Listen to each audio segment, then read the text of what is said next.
Welcome to This Explainer. Today, we're decoding the absolutely intense reality of sales leadership inside a private equity-backed company. We're actually pulling directly from Andy Miller's comprehensive playbook on this because, well, we need to understand a massive paradigm shift. You see, the role of a chief revenue officer, a CRO, in a PE-owned company, it is fundamentally different from literally anywhere else. We're going to explore exactly how a CRO drives real enterprise value creation, moving way beyond just managing a sales team to actually engineering a highly valuable asset. So, let's kick things off with a slightly provocative question. Is hitting your sales target actually enough? Think about it. In a traditional corporate environment, consistently hitting your quota pretty much makes you a hero, right? You might even get a little bit of breathing room to explain away, say, a messy quarter or some operational chaos. But in private equity, yeah, that mindset changes entirely. If your revenue isn't predictable, scalable, and profitable, hitting the number might actually be viewed by the board as a liability. No joke. It's not just about the top line anymore. It is all about the quality and the durability of that revenue. Okay, here is our roadmap for this explainer. We're going to cover 1. The private equity reality. 2. Enterprise value over revenue. 3.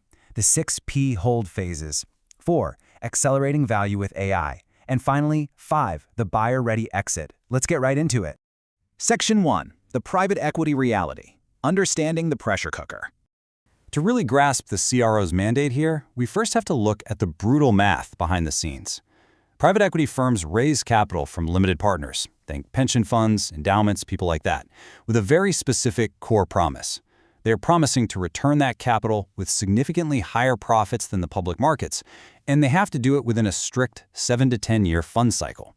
So these external metrics, multiple on invested capital, or MOIC, and internal rate of return, IRR, they basically create a ticking clock. And this time-bound pressure, it turns everyday sales execution into an absolute sprint for enterprise value. Because the fund only wins big if it exits at a premium, the management team is constantly under a microscope to execute flawlessly and ideally ahead of schedule. So every single layer of that PE capital model directly forces the chief revenue officer to defend the valuation multiple, not just the top-line revenue.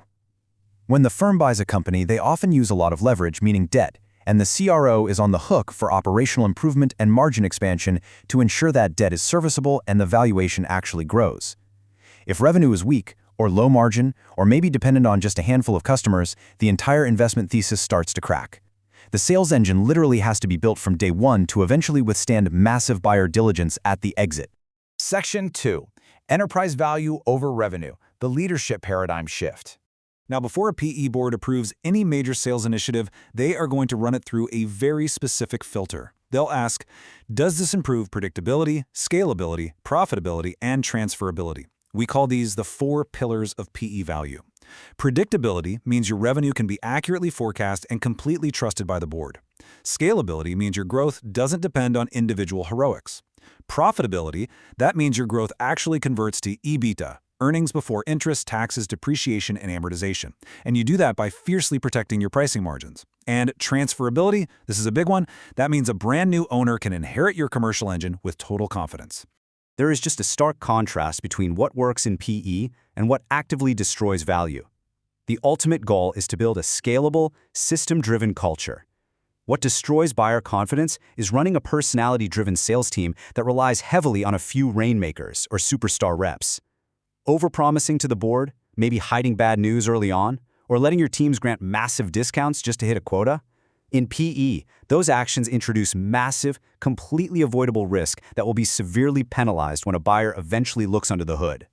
Which brings us to this idea. In private equity environments, leaders are evaluated as assets. You are no longer just managing a sales force. Your systems, your documentation, your hiring cadence, your leadership bench depth, all of that makes you a pivotal asset in the transaction. Success in this seat equals value creation plus risk reduction plus transferability.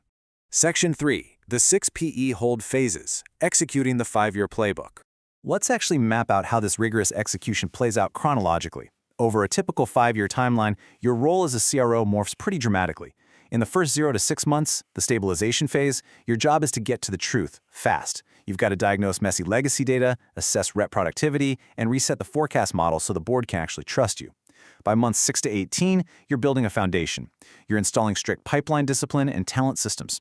As we move into scale and optimization, you're expanding territories and headcount, but you are tightly protecting those margins. Then, if the PE firm bolts on acquisitions, you'll spend months integrating their systems to create one coherent platform. Finally, in years 3 to 5, you maximize value and prep for exit. This is where you lock in key renewals, finalize succession plans, and ensure absolutely zero surprises for the eventual buyer. Section 4. Accelerating value with AI, beyond just writing emails. When we look at how modern CROs use artificial intelligence, we see it goes way, way beyond just drafting faster prospect emails. In a PE environment, it's a strategic tool used to enforce the exact disciplines the board cares about. For instance, you can deploy AI to detect discount leakage in underpriced accounts, directly protecting your EBITDA. You can use it to standardize coaching and institutionalize knowledge, which shifts those best practices away from just a few top performers and embeds them right into the company's systems. AI can even predict churn risk early and upgrade your board reporting, so you aren't just presenting raw numbers, but explaining exactly why those numbers changed and what the value implications actually are. Following a 5-step AI roadmap ensures that your tech investments directly align with the board's timeline for increasing EBITDA. You start in year 1 by using AI to clean up messy CRM data and stabilizing forecasting. Then you optimize by deploying pricing analytics. During the scale phase, you automate predictive pipeline growth. When integrating bolt-on acquisitions, you use AI to harmonize playbooks across your legacy and acquired teams. And ultimately, in that final year, AI helps maximize value by proving to buyers that the revenue engine is predictable and perfectly documented. Section 5. The buyer-ready exit, passing the ultimate test. So how does all this groundwork actually pay off? Well, when the diligence teams arrive, they aren't just looking at your closing quarter. They will evaluate specific exit factors. They want to know that predictable growth will continue post-close, which means your forecast accuracy must be historically proven. They want strong EBITDA, so your discount leakage needs to be minimal. They demand scalable operations, which requires fully documented revenue operations and playbooks. And finally, they look for credible leadership. If everything relies on you or maybe one key account executive, that's high key person risk. Your bench strength and succession planning must be absolutely transparent and rock solid. Notice the sheer exactness required here. Private equity boards and future buyers expect your forecast accuracy to sit comfortably within a hyper-strict 5% margin of error. 5%. If you're consistently missing targets outside of this variance, whether you're underperforming or even wildly overperforming, it signals to a buyer that you don't actually have operational control. In PE, surprises, even positive ones, if they were unpredicted, they just erode confidence. In private equity, the true measure of a CRO's success is building a system that retains its immense value long after the exit. So I want to leave you with this pivotal question to evaluate the true durability of your revenue engine right now. If you stepped away tomorrow, would a buyer inherit a predictable, scalable machine, or just a loose team of heroes?